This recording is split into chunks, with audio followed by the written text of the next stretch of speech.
and gentlemen, Monsieur le Président, Mesdames et Messieurs, our negotiations have been held in a nos constructive négociations se sont atmosphere passées of dans mutual une respect. ambiance constructive avec un respect mutuel. Nous avons négocié de manière approfondie et dans la paix. Une fois de plus, je tiens à remercier mon homologue américain pour sa proposition, son invitation à voyager ici. Il est logique que nous nous retrouvions ici car nos pays sont séparés par un océan, mais sont tout de même des voisins assez proches. Ainsi, lorsque nous nous sommes rencontrés, lorsqu'il est descendu de l'avion, et je lui ai dit « Bonjour, cher voisin, ravi de vous voir. En bonne santé, ravi de vous voir en vie. » C'est quelque chose qui se fait entre bons voisins. C'était des paroles agréables qu'on a pu échanger. Nous sommes séparés par le détroit de Bering. Il y a de petites îles, mais en fait, nous sommes très très proches, 4 km de distance, c'est un fait. Il est important également de dire que l'Alaska fait partie de notre histoire commune entre les États-Unis et la Fédération de Russie. Il y a encore beaucoup d'héritage culturel, par exemple des églises orthodoxes et plus de 700 noms géographiques qui ont une origine russe. Pendant la Seconde Guerre mondiale, c'est ici en Alaska qu'on a trouvé le pont aérien qui a permis d'apporter de l'équipement à d'autres nations. C'était un itinéraire assez dangereux qui parcourait un grand désert glacé, mais nos deux pays ont fait tout ce qui était en leur pouvoir pour remporter la victoire. J'étais à Magadan en Russie et j'y ai vu un mémorial dédié aux pilotes russes et américains. Il y a deux drapeaux, le drapeau russe et le drapeau américain, et je sais qu'ici aussi il y a un tel mémorial. Il y a un cimetière militaire à quelques kilomètres d'ici où on y retrouve les sépultures de pilotes russes. Nous remercions le gouvernement américain et les citoyens américains qui respectent le souvenir de ces pilotes. Il y a beaucoup d'autres exemples historiques. Nous avons ensemble vaincu des ennemis communs grâce à des alliances. Nous nous sommes soutenus mutuellement, nous nous sommes soutenus et je suis convaincu que cet héritage, ce patrimoine nous permettra de rétablir des liens bénéfiques à cette nouvelle ère, même dans des conditions difficiles. On sait que depuis 4 ans, les États-Unis et la Russie ne se sont pas rencontrés. C'était une période difficile pour nos relations bilatérales. Et il faut être franc, nos relations bilatérales n'ont pas été très très bonnes depuis la guerre froide. Cela ne profite pas à nos pays, cela ne profite pas au monde dans son ensemble non plus. Un jour ou l'autre, il faut régler la situation et avancer, aller au-delà de la confrontation pour ouvrir un dialogue. Ainsi, une rencontre entre les deux dirigeants de nos pays tombe à point nommé. Le travail a été fait pour nous rencontrer. Moi et le président Trump avons de très bons contacts directs. Nous nous sommes entretenus à plusieurs reprises. Nous avons parlé avec franchise par téléphone. Et les envoyés spéciaux, Monsieur Witkoff, l'envoyé spécial, est venu en Russie plusieurs fois. Nos conseillers, nos responsables des affaires étrangères sont en contact en permanence. Et un des sujets principaux est la situation en Ukraine. Nous voyons les efforts de l'administration du président Trump, ces efforts pour essayer de résoudre la crise en Ukraine.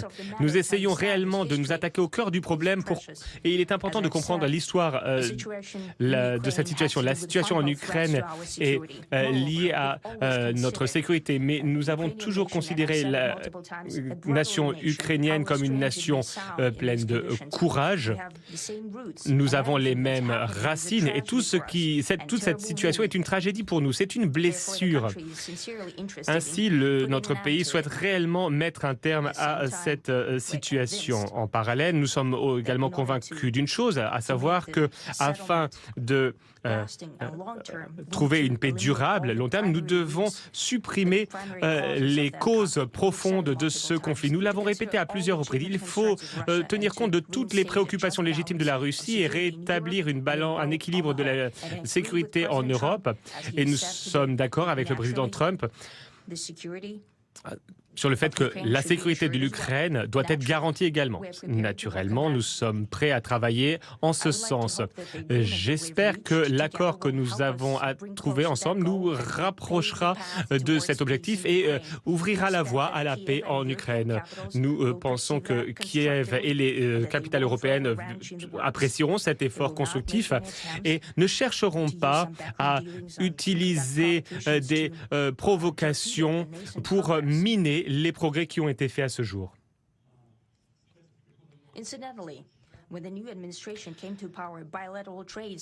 Les accords commerciaux ont commencé à se développer grâce à la nouvelle administration. C'est encore symbolique et évidemment, il y a encore une croissance de 20%. Comme je l'ai dit, il y a beaucoup de secteurs dans lesquels nous pouvons travailler ensemble. Une chose est claire, les investissements et le potentiel de coopération commerciale entre nos deux pays sont énormes.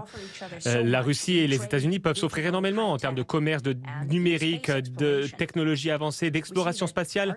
Nous voyons que la coopération dans la région arctique est également possible, très possible. Et les contacts internationaux dans l'ensemble sont très bons. C'est très important pour nos deux pays de tourner une nouvelle page, de revenir à une ère de coopération. Et on voit que la frontière entre la Russie et les États-Unis, il y avait un lieu où on pouvait passer du passé au présent en franchissant une ligne et j'espère que c'est ce que nous allons faire aujourd'hui dans le domaine politique. Je tiens à remercier le président Trump pour nos travaux conjoints. Je le remercie pour le ton agréable de notre conversation. Il est important que nous nous concentrions sur les résultats et nous voyons clairement ce que les États-Unis souhaitent accomplir. Le président Trump a à cœur la prospérité de sa nation.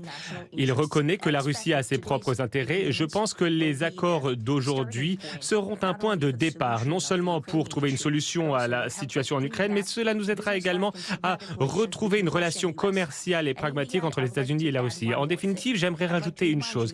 J'aimerais vous rappeler que en 2022, lors de notre dernier contact avec l'ancienne administration, j'ai essayé de convaincre mon ancien homologue américain que la situation ne devait pas arriver à un point de non-retour et entrer dans des hostilités. Et je me souviens avoir dit que ce serait une erreur. Aujourd'hui, lorsque le président Trump dit que s'il avait été président à l'époque, il n'y aurait pas eu de guerre, eh bien, je peux le confirmer.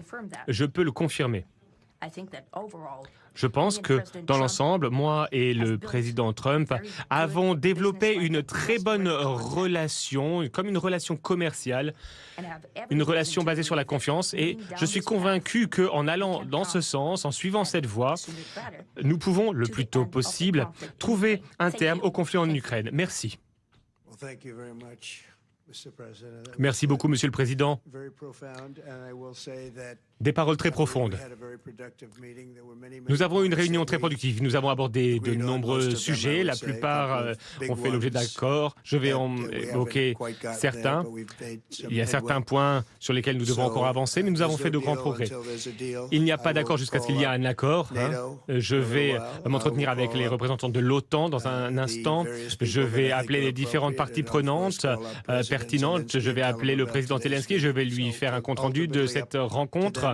Et il faudra que ces parties prenantes soient d'accord avec ce que Marco, Steve et certains talents de l'administration Trump ont développé. Scott, John, Radcliffe, merci beaucoup. Quoi qu'il en soit, nous avons de très bons leaders qui ont fait du très bon travail. Nous avons également accueilli des représentants du monde des affaires russes. Je sais que tout le monde veut travailler avec les États-Unis aujourd'hui. Nous sommes le meilleur pays du monde et nous avons hâte d'avancer dans ce sens. Nous avons hâte de tourner la page, de passer à autre chose. Nous avons réellement fait de très très bons progrès aujourd'hui. J'ai toujours eu une excellente relation avec le président Poutine, avec Vladimir. Nous avons eu plusieurs réunions difficiles, des réunions un petit peu perturbées par la fausse affaire du Russiagate, mais il a bien compris de quoi il s'agissait. J'imagine que dans le cadre de sa carrière, il a déjà vu ce genre de choses, il a tout vu. Donc il a fallu gérer cette fausse affaire, cette arnaque sur le Russiagate. Il savait que c'était une arnaque, que c'était de fausses informations. Mais en tout cas, il y a beaucoup de choses que j'aimerais faire, que j'aurais aimé faire, mais nous allons avoir l'occasion d'avancer une fois que tout sera derrière nous. Pour être bref, je vais passer quelques coups de téléphone, je vais faire des comptes rendus, mais quoi qu'il en soit, cette réunion a été très productive. Beaucoup de points ont fait l'objet d'accords. Il y a certains points qui restent à régler. Le plus important doit encore faire l'objet de discussions. Quoi qu'il en soit, je tiens à remercier le président Poutine et toute son équipe. Je connais beaucoup de membres de son équipe. Il y a des visages familiers, il y a des visages que je vois très souvent dans les journaux. Vous êtes pratiquement aussi connu que votre patron. En particulier cette personne juste là. En tout cas, nous avons eu de bonnes réunions bien productives ces dernières années et nous espérons en avoir d'autres à l'avenir. La plus productive, c'est celle d'aujourd'hui. Nous évitons à des milliers de personnes de mourir chaque semaine. C'est ce que souhaite le président Poutine également. Une fois de plus, Monsieur le Président, je tiens à vous remercier une fois de plus et nous nous entretiendrons très prochainement et j'espère vous retrouver bientôt également. Merci beaucoup, Vladimir. Oui, la prochaine fois à Moscou. Une offre intéressante. On va un petit peu me critiquer pour ça peut-être, mais bon, ça pourrait se faire. Merci beaucoup en tout cas, Vladimir, et merci à toutes et à tous. Merci beaucoup.